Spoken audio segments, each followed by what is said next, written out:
All right. Good morning, everyone. My name is Ryan Ketcheld. I'm the principal here at Weber High School. This is our third version of the Principal's Corner. These are recorded to be viewed asynchronously. I've found that, we don't get a ton of attendance into these right now. We're trying to grow it. But a lot of times we get views asynchronously. So thank you all for tuning in live here. Just to kind of reiterate the purpose of this, I like for this to be a little bit more of a deep dive into certain topics related to the school. It's a way for you guys to ask questions. So really quick on a logistical level here, just to eliminate unwanted disruptions, I've turned on some host settings just to prevent microphone use, pinning your videos to the screen and things like that. However, I do want to share that at the bottom of your screen, if you're on a computer, there's a little triangle, square, and circle under activities, and you guys can ask any questions you'd like. Once I conclude with the agenda that I have planned, I will address every single question that's asked to the best of my ability, and if I can't answer it, I'll get you guys to a place that can, and I'll answer the questions verbally so that anyone who is watching live or asynchronously can have access to the information. I've asked Ms. Hedgepeth, our head secretary here, she's going to periodically share out the agenda. She just did it the first time there. It's hyperlinked for us. Thank you, Rachel. So real quick, we're going to hear from our assistant principals here at Weber High. They're going to introduce themselves. They're going to say what they do here, and then they're just going to give a couple pieces of information in their respective areas. So let's go ahead. We'll turn it over to Mr. Gross right now. Mr. Gross, you're up.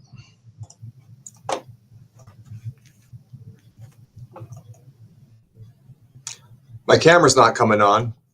Let's see. There we go. Awesome. Hey, good morning, everyone. My name is Mr. Gross. I am the assistant principal who is over student activities and student life.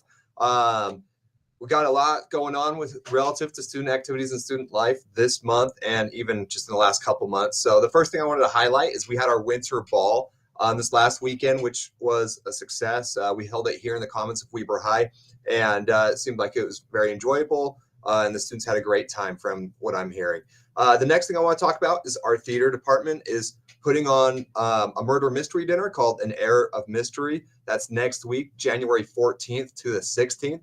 If you would like, you can purchase tickets through Mark Daniels, who is our theater department head. So please feel free to reach out to me or to him if you have any questions about that. Following next week, we have our junior class Spirit Week coming up, which is the 21st to the 24th of January. It's the shortened week due to Martin Luther King Day, I believe. And our junior class will be putting on activities every day of the week for students to get involved in, either before school or after school. So please, communicate to your students that will be going on and that they should be getting involved in that. It's a great way to build camaraderie and to have students involved in our school. And then at the end of January, we have our annual tradition of Mr. Weber coming up. Mr. Weber entails an entire week of activities going on for the contestants who are in the running to be Mr. Weber. There will be an activity every day where the contestants or the students at the school have an opportunity to do something to win prizes or to be engaged with our Mr. Weber event that will be going on. And that will culminate with an assembly that Friday. And then at our Sweethearts Dance, which is February 1st, we will name the winner of Mr. Weber. So if you have any questions about Mr. Weber, please feel free to reach out to me about that. It's been a very long time thing here at Weber High, and it's a pretty fun tradition opportunity to recognize an outstanding student here. So the last thing I wanted to talk about is around the corner here are student elections. We'll be starting to shift into next year's thinking, and students will have the opportunity to run for different student offices. And I would very much ask that our community talk with their students and promote running for office so that our student body has an opportunity to elect representatives who represent them. Student office is a great way to provide students the opportunity to have teamwork, work on their problem solving skills, have a meaningful and impactful change here in the school, and to build their college resumes. So just be thinking about elections coming up here in the next few months. If you have any questions about the election process, how it works, who can run, or anything like that, feel free to reach out to myself or to Miss Kalilis, who is our student government advisor. So that's all I have for student activities. Have a great day, everyone. Thanks, Ryan. Appreciate that. Okay, so next, Mr. Allen is out of the office currently. He is over athletics and operations, and I've asked Coach Howell, our athletic director, to step in for him and just share some things about athletics. Coach Howell, you're up. All right, happy to be here. Coach Howell, athletic director here, filling in for Taylor Allen, as Mr. Catchell said. Just a couple of updates. Super busy here with our athletics. 8 sports going on in the winter. 10 spring sports that have started. Open gyms and so forth in anticipation of tryouts, which happen end of February 24th and 25th. With that, I would say just if you want to find athletic info, we're doing our best to up our game with the athletics website and also the Weber High Athletics Instagram page. And we started that a couple of months ago, and we're really trying to get communication out so people can see what's going on and recognize our teams and our athletes and so forth. Most of our teams also have their individual Instagram page. So just kind of search it up, Weber basketball, Weber boys volleyball, whatever you're looking for. And then I just posted this morning also for our spring sports. It's got their coaches on there, and it's got their email addresses. So you can contact them specifically with any information about scheduling and so forth that's going on. Our winter sports are in full swing. We have girls and boys basketball, girls and boys wrestling, girls and boys swim, cheer, and drill. And they're all, middle or past their seasons. Girls and boys basketball starts region tomorrow at Farmington. Wrestling starts tonight, hosting Farmington. Our drill team and cheer teams both have competitions this Saturday down in Corner Canyon. And sorry about the lights, at Alta High School. So a couple of recognitions that we have. Our tennis coach, Caitlin Toole, she does boys and girls tennis, and she was recognized as the UHSA Gold Star Coach of the Year. And that recognizes coaches that are promote positive sportsmanship and positive behavior, coaching behavior as a role model. She's phenomenal. So Caitlin Toole got that recognition. And then second, Corey Woodland also has coached our boys and girls golf teams, boys for 20 years, girls been around for almost that long as well. And he's a step down after this past fall season. But he was recognized as the Utah Coach of the Year by the NFHS, and that's a National Federation of High School Sports. So that's a single honor for him in the state of Utah, recognized with 49 other coaches in the country. So big kudos to those guys. Like I said, with communication, spring sports tryouts coming up the 24th and 25th of February. Just flexibility with times and tryout facilities. The weather's crazy. We've got 10 sports, and so just kind of take note of that. And then we'll have parent meetings for each and every one of those individual sports at the end of that week of February 24th. Probably the Wednesday, Thursday, Friday, and more info will come on that as those rosters are finalized. I want to talk real quick about 2 more things. Parents often ask about Academic All-State. Academic All-State is a honor that a senior can earn, and it's based on their cumulative GPA and their ACT score. If they're a 4.0 student, cumulative all the way through, they're a guarantee to get to be on there. If they're a high, 3.7 and above, their ACT score has to be really high to be considered. And I submit all of those to the state. So that's an individual award. The UIAAA, which is the Athletic Director Association, also has a team Academic All-State award. And so that comprises all of our varsity contributing athletes for each sport.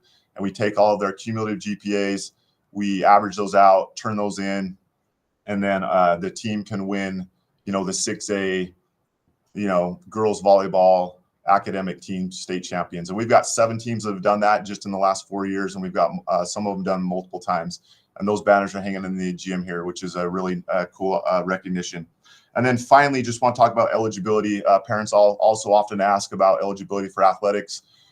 Previous quarters, what we look at, 2.0 is what's required on the previous quarter, no more than 0.75 attendance credit loss. and then that would make them eligible for that upcoming season. So with that, I would just say check out the social media pages, Instagram, the website. If you have info or need info, you can always email me, and I'm happy to help with any concerns, questions, any way we can support athletics. But we're doing great here, and we appreciate all the support. Okay, Coach Hall, well done, thank you. I wanted to share a couple things also coming out of Mr. Allen's office related to his responsibilities as like the operations manager of our school. So first, the teen center is nearing completion. Miss Young also may have some stuff to share about that. Miss Young works on the programming side of that. Taylor's over the building. A couple big things related to the grounds. So first, some of you guys may be familiar with this area of the campus, but many may not. We have in our east parking lot we call it a catwalk that connects our east parking lot to our residence neighborhood there on the other side. We have a significant number of issues with that area. Kids like to hang out there and not go to class. Oftentimes, when we have instances of substance abuse or things like that, kids are there. We worked with the city, we called the city, and they gave us the green light to get a gate restricting access to that catwalk. And if you live over there, you hopefully will see a reduction in the influx of kids in that area because they won't be able to access that area. We will have the gate open before school and after school, but we wanted to create a structural change to curb some of the unwanted behavior that we have in that area. So there will be a gate going up. I don't know the exact timeline on that. Mr. Allen would know that, but we're working that. Another thing related to the east parking lot, it's been brought to my attention, and this is something Mr. Allen's going to be monitoring as well as our school resource officer. If your child leaves from our school out of the east parking lot, there's curbing there, and when they have to turn left, it creates a safety issue because sometimes their vision is impaired and they can't see, so they kind of peek out, as we all do when we drive and we can't see. We kind of get out to where we can have vision, and then we make the turn. We've had parents parking on the curbing there that is preventing our student drivers from exiting the parking lot safely, and we confirmed yesterday that curbing is painted red because it's a red zone. There can't be any parking there. So our school resource officer is going to be there for the foreseeable future, just monitoring that area and trying to retrain parents from parking there. Because we do have a lot of student painting for activities and stuff, but those curbs are not painted red by virtue of their relationship with like student government or student activities and their painting of the streets and the curbs. They're a red zone. They're a formally designated emergency zone. Parents cannot park there. It's obstructing the vision of our drivers, and it's creating an unsafe driving environment. So if you know parents who hang out to pick up their kids on the bottom of that east lot on those curbs, help us out. They cannot park there. We'll be reteaching them shortly. We've talked with our school resource officer about that. So those are the only three things out of Mr. Allen's office that we will have follow up on. Last, I'm going to turn it over to Miss Young. She takes care of all of our counseling and assessment. She manages a lot of the day-to-day operations of the school itself in terms of like the instructional program and the counseling and all that stuff. So Miss Young, can you go ahead and fill us in on what you got?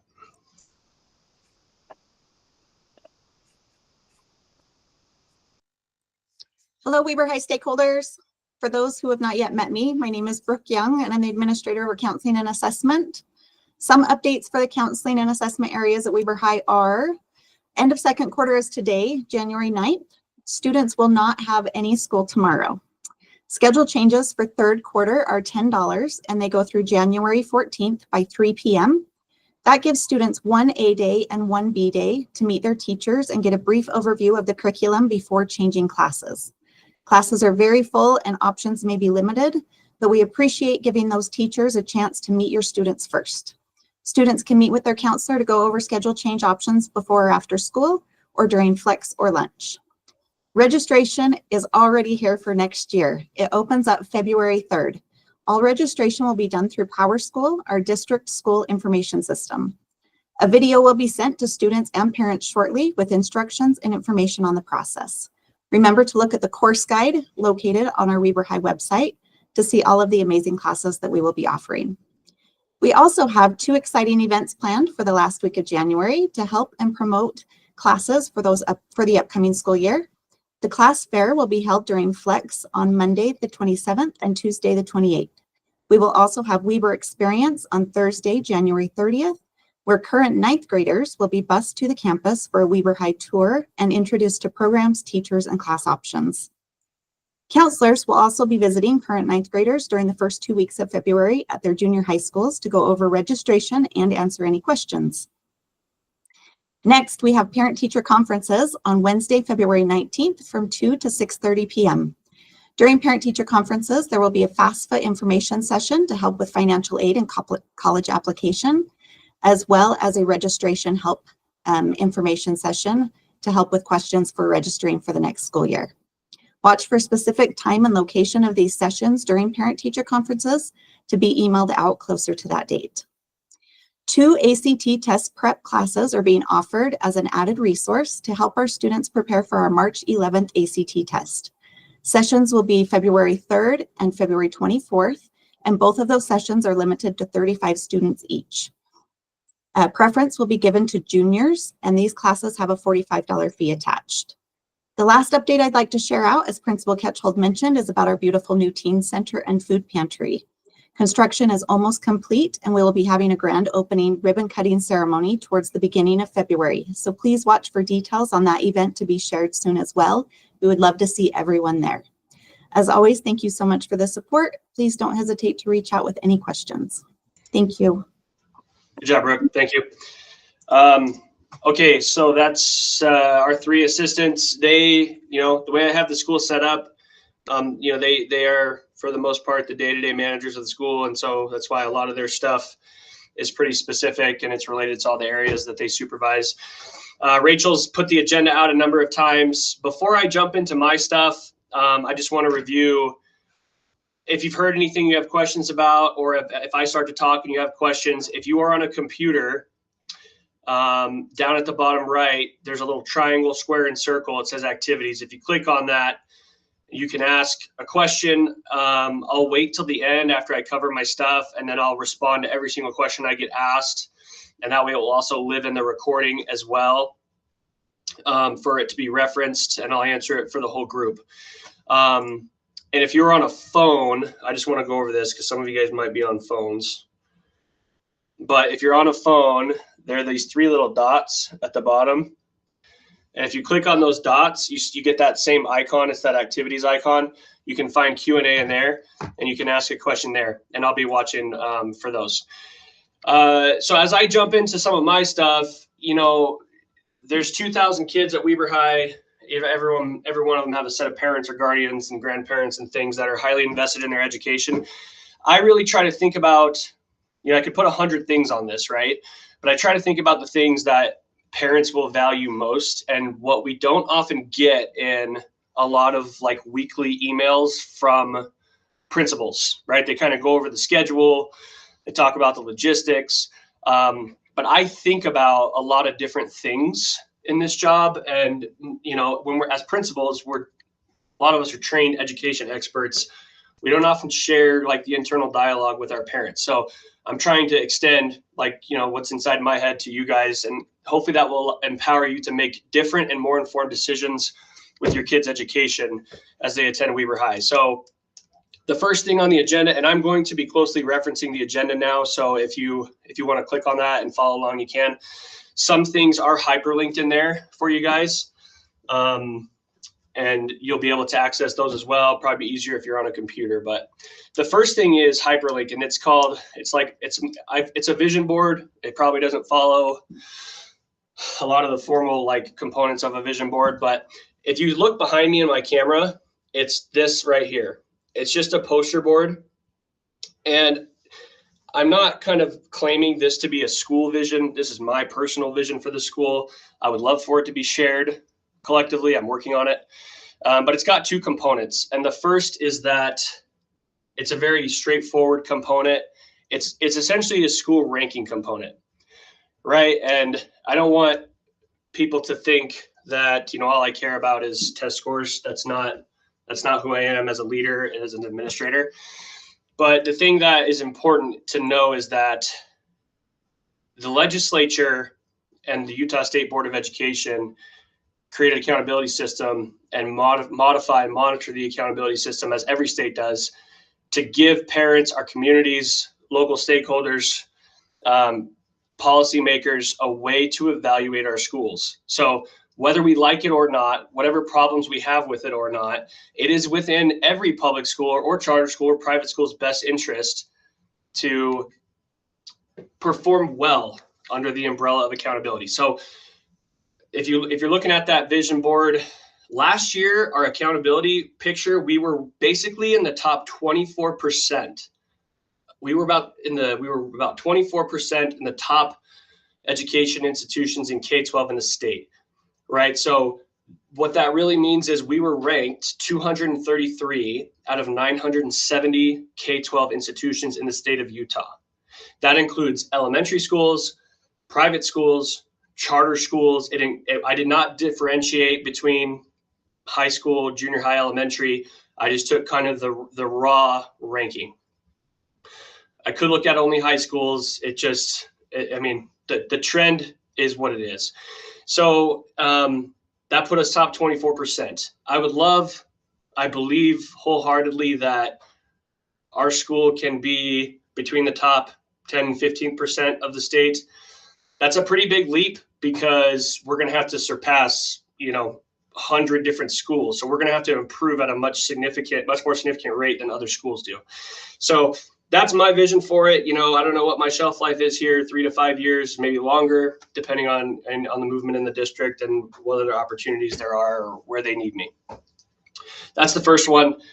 Could talk about that for a very long time, but I'll move on. And the second one is a more general one. It's more kind of qualitative. It's a little bit harder to measure, but it's around the language itself is that we want our teachers to feel like collectively they have significant influence over the results they're producing as a faculty. And this idea, if you're looking at that graphic, is a commonly referenced image there where the top, the highest rated correlation is in collective teacher efficacy. It's a pretty simple concept, but it's kind of hard to create in public education because our teachers by nature are isolated in their classrooms. So creating a culture of collaboration where we feel like we're really doing things together is difficult, but that's a huge piece for me. I want our teachers to feel like, if we work together, every kid can learn at a high level and we will make sure it happens, right? So in a nutshell, that's that. There's ways I'm measuring that. And I think we have good momentum toward that. So that's that first point. Next is a big one. Like in my office as a principal, whenever you become a principal, one of the first things you kind of look at in a new assignment is how relevant is the school's mission and vision? When was the last time it was revised? What local, state, or national, or even global events have occurred that have dramatically impacted public education that require a revisiting of the mission and vision? Some of us lump mission and vision together. To me, they're two very separate and distinct things. A mission statement is something we use to make operational decisions.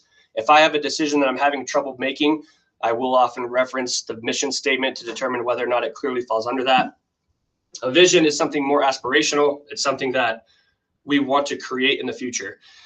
So we're going to be doing the faculty doesn't quite know this. It's not like an information bomb or anything, but we have an accreditation cycle coming up next year. The last time it was done was at least 6 years ago. I take those very seriously. Sometimes administration, we kind of view them as busy work, but it's a rare opportunity to get an outside group of public education experts to come in and assess the quality of your school. So to me, it's not a box to check. I'm going to take it very seriously. And I'm also going to pair that with a revisiting of Weber High's mission and vision. Some of the critical pieces here as to why it's the time for this. One, the accreditation cycle is coming up, and it's nice to have a fresh mission and vision along with that process. Two, the last time it was done was in the fall of 2018. 3, we've had a 50% change in our teachers. We've had a 50% change in our certified faculty since the fall of 2018.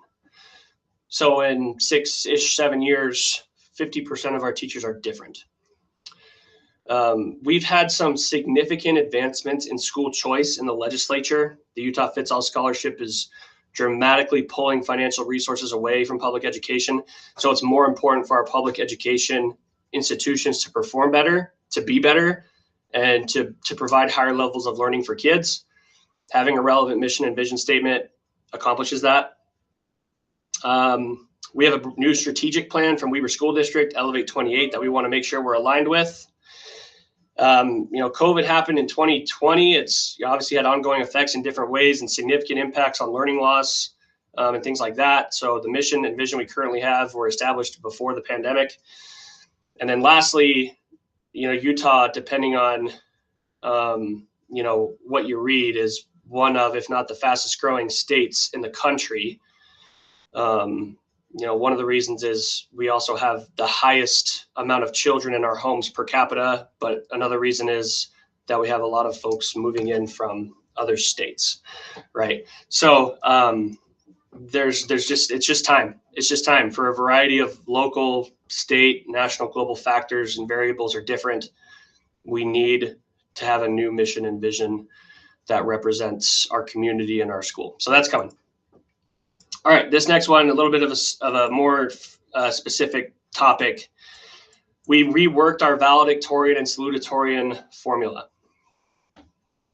The one that we had last year, it worked. We used it extensively. However, in my opinion, it didn't align really at all with the rest of the district. We're trying to standardize to some degree where it's reasonable as regards to how we operate our schools. Val-Sal formula is a big piece of that.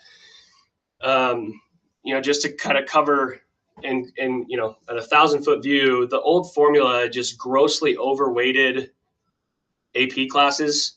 Like they should be worth more, right? Because they're by most standards, it's the most rigorous course offering in terms of curriculum and national recognition, but it just was too much. And it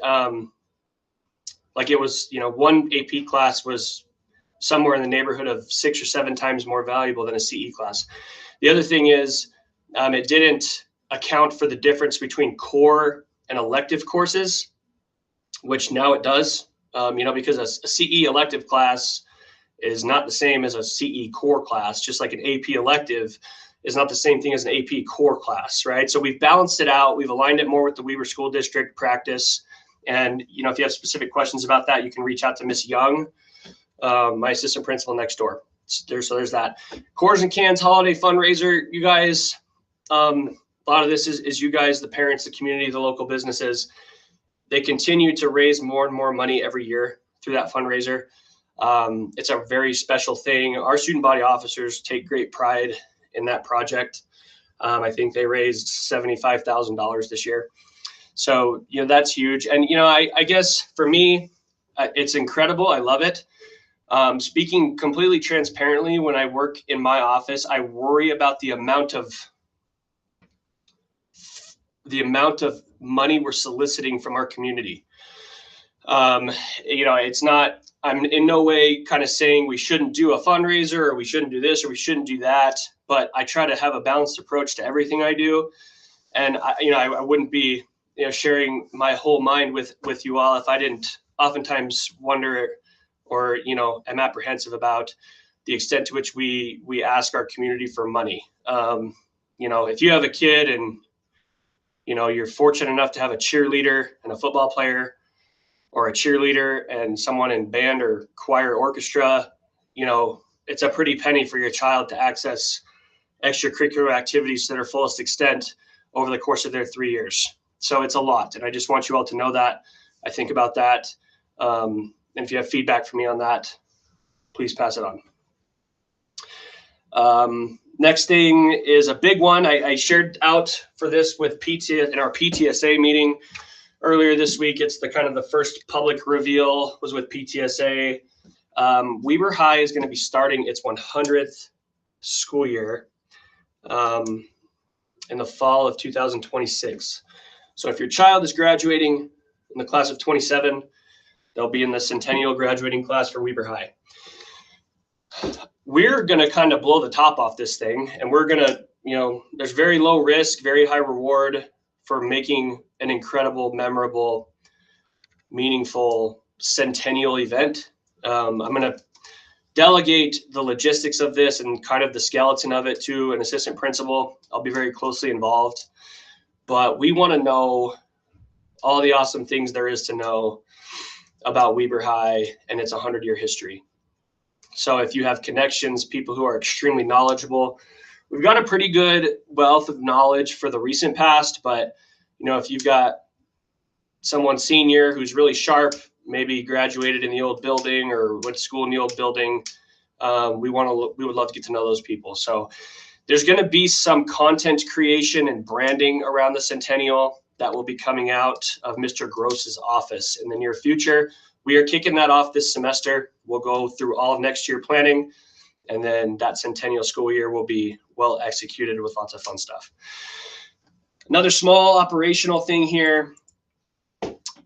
We have the teen center construction going, but we also have a really massive renovation happening in our pottery room.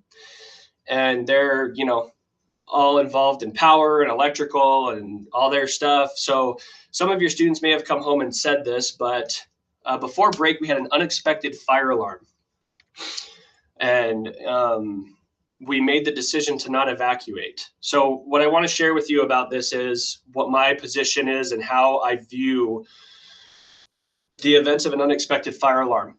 So first, there's a state law that tells me that if a fire alarm happens and it's unexpected, I have 60 seconds to assess the situation, determine whether or not an evacuation is needed. I use my best judgment with that, and I want to follow the law there. So if we hear a fire bell ring, obviously I know whether it's expected or not. We have a plan for how to assess whether or not it's needed. So some of you might be wondering, well, if the fire bell rings, why not just evacuate automatically? Well, given the very complex safety landscape in public education, we have instances of where people pull fire alarms intentionally to create movement, to cause violence or other things like that. So, we don't just evacuate when the fire alarm is pulled unless we can identify a reason to evacuate. So if anybody sees smoke or smells smoke or can see a fire, obviously, we go, right? But if within 60 seconds or maybe just barely over 60 seconds, if we can't identify a reason to evacuate, we're going to watch and be mindful and potentially not evacuate. So I want you all to know kind of the mindset behind that. Next item here, and this is a big one. And I feel like this is one where I hope parents would want or find this information to be valuable, especially if you have a junior or a senior. So this item is the implications of work study and parent release at Weber High and high school more generally. So our counselors and our teachers, they do their best to apply a balanced approach in counseling your guys' children into courses they can take, pathways that are available to them, and different just programming related things they have access to. What I'm getting at here is we want our juniors and seniors to have full schedules, to be enrolled in courses and classes that are meaningful for them, that they're going to get further education in, or they're going to at the very least find engagement with, right? So why do I say this? Well, Weber High statistically has far more parent release and work study than any other high school in our school district. Our high schools are all very different. Please keep that in mind. I'm not making an ultimatum or taking an ultimative stance on this or a super strong stance. Our demographics across our district are different. Even from Fremont, we're very different. But we have a lot, right?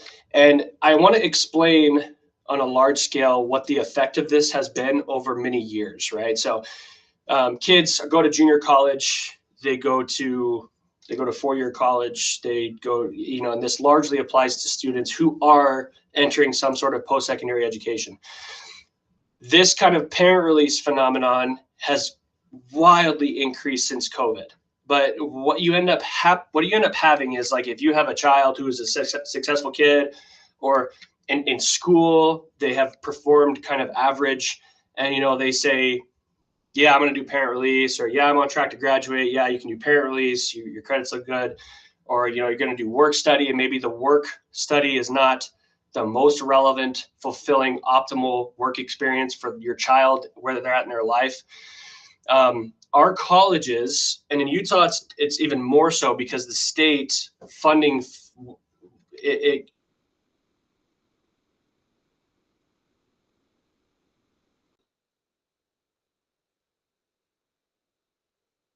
other things, like the mesh between college and high school here is there's legislative ties in addition to funding ties. And what ends up happening is our colleges over the years have begun staffing more and more remedial faculty. And there's a link between the amount of remedial courses being taught at colleges and the amount of work study and parent release that exists in the local high schools. So what that means is, our kids are entering college with remedial skills in core subject areas like English, math, science. And so what ends up happening is our students are not placing into college level English, math, and science courses that they need, which then causes the faculty to end up having to build schedules that involve more remedial courses. So over time, this is becoming more and more. We're seeing more and more high school students elect to not take extra core courses or courses that increase their skills in core content areas. And then they're entering college having to enroll in remedial courses, right? So if this is difficult to follow or understand, I apologize. The gist here is, we want our juniors and seniors to really strongly consider staying and getting a course on their schedule, as opposed to just immediately opting for parent release because they can. If it's going to help them potentially prepare to be enrolled in a college level entry course, and it's not going to force them to enroll in remedial courses, that's something we want to try. So, and the reason why we don't take a stronger position is, you can imagine our counselors, they don't want to get into arguments about parent release if your child qualifies for parent release, right? They'll encourage them, but I want to just inform you guys of what is happening on a larger scale when hundreds of our kids elect for parent release and don't decide to stay on campus and take like an elective English course, or maybe if they're decent in math, maybe an elective math course. It's causing on a large scale our colleges to end up teaching more and more remedial courses, because more and more of our kids are entering college with remedial skills that we sometimes link with increased amounts of parent release and things like that in high school. So that was a lot. I apologize. Weber High has far more parent release and work study than any other high school in our district. So again, am I going to say no more work study, no more parent release? Absolutely not.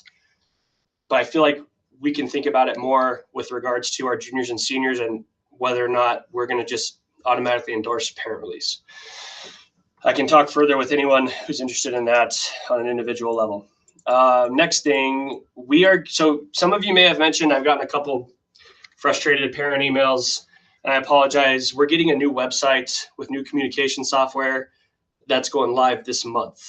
So we're going to have a website change.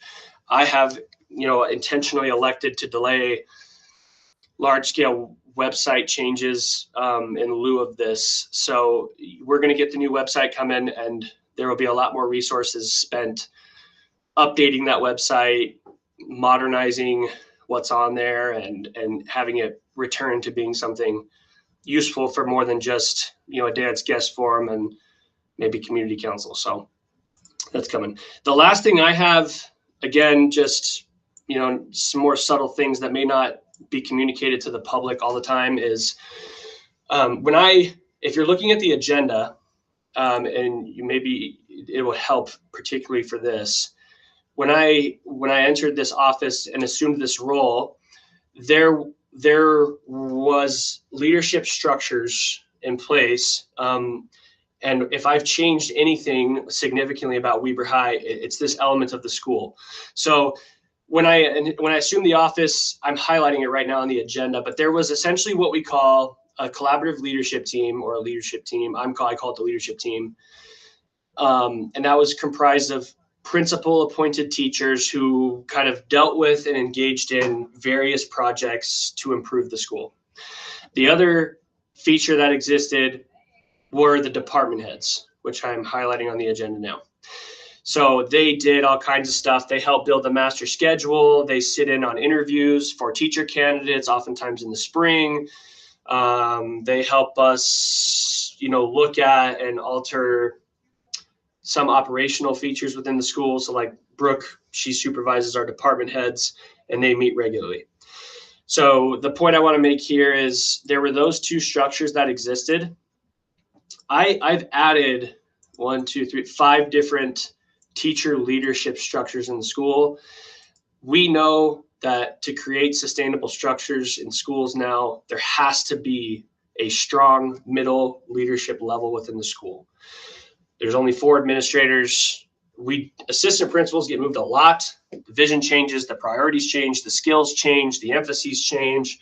Principal gets moved a little bit less, but what I would like to do is make Weber High a place where a new principal comes in, and instead of the principal explaining to the faculty what they want, the faculty can at least provide the principal with, here's our school improvement landscape, here's our context, here are all the leadership stuff we got going on, and then, they can be more sustainable that way. So just a very quick rundown.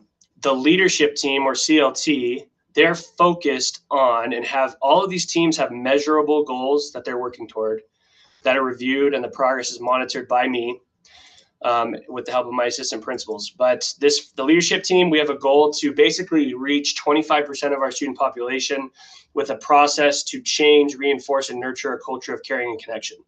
So we ask teachers to tell our leadership team about awesome kids. We have a process that gets activated. We recognize the kid. We have a conversation with the student. We will be mailing postcards home. We're going to make positive phone calls home to parents. And the goal is to hit 25% of the total student body by the end of the year. Differently, and this is under the district strategic plan. If you work in education, you may have heard this or become familiar with it. It's PBIS. I'm not going to go into the specifics about that, but essentially it's about implementing school-wide behavior systems. We have a rubric that the district uses that comes from the PBIS coalition, if you will. We're working backwards from that. We get assessed by the district on our fidelity to the PBIS framework. So this is also happening, and we've made significant progress here this year.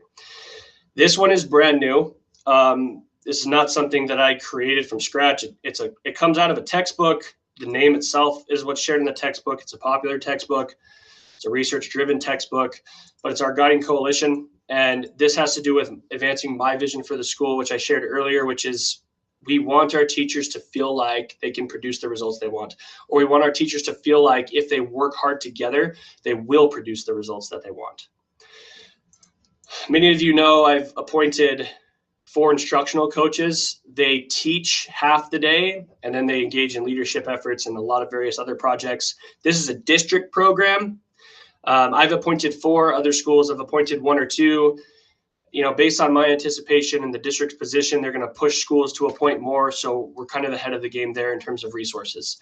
They work on collective efficacy. They also are responsible for going through coaching cycles with teachers, right? Where that means they get paired up with a teacher at my request. And I say, hey, I need you to take this teacher through a coaching cycle. They're struggling in this particular area. They then initiate the coaching cycle, and it's very collaborative, it's reflective, it's non-evaluative, and our 4 instructional coaches are great. And they're getting certified from the state through the district in that area. This next one is something that is probably one of the most critical. Every one of our teachers are organized into collaborative teams, and we've tried to work and put resources behind leaders in those teams to ensure that when they're collaborating around the right things, right? They're talking about individual student work. They're analyzing individual student work. They're agreeing on and implementing effective intervention plans, right? So that we can get to a spot where every kid is learning. And if every kid's not learning, we have plans to address that. I talked about department heads already. This is more of an operational thing. They kind of take care of a lot of the nuts and bolts within the school. And this last one is something I did last year, and we had a lot of success with it. I'll try to be quick with this one, but oftentimes in schools, when it comes to high stakes testing, which, right, that has a lot to do with our school rank. You know, that's part of that, my first position on school improvement and being higher ranked. High stakes testing comprises a ton of that score. You know, a lot of times in schools, we kind of delegate the planning and administering and carrying out of the testing program to a testing aide or a classified employee who, they may be phenomenal, they may be great, may have a great skill set, but a lot of times they lack kind of the bigger picture around planning and administering tests and the specifics and the order of the tests and where it's most optimal to have kids take which test. And so what I've done is I've compensated a teacher to take on the testing coordinator role. And then one of our assistant principals has a much more significant role in that as well. Because, you know, the extent to which we can optimize the testing environment, you know, that's about all we can do at an acute level for a kid taking a high stakes test, right? We're also working to improve classroom instruction school-wide. You know, that's a slow moving process we're working on, but I have a certified faculty member who helps administer our high stakes testing. So that closes out all my items. If you have questions, please ask at this time. I'll hang out. If you don't have questions, that's fine. If you have the agenda, I posted the YouTube video links to the prior two principals corners at the bottom. So if you want to watch those, I'll also add this one. I appreciate you guys tuning in. I know it's much more of a deep dive in certain topics, but I think it's valuable to know and see a little bit more depth in some of the areas that I think about as the principal of the school in order to make Weber High better. So I appreciate you all tuning in. Thank you very much. I'm going to end it now. I will stick around. Use that Q&A feature within Google Meet if you have questions. The host controls, you know, they're preventing you guys from using chat. So use the Q&A feature. That's what it's there for. I'll hang out till about 10. And thank you all for coming. I appreciate you.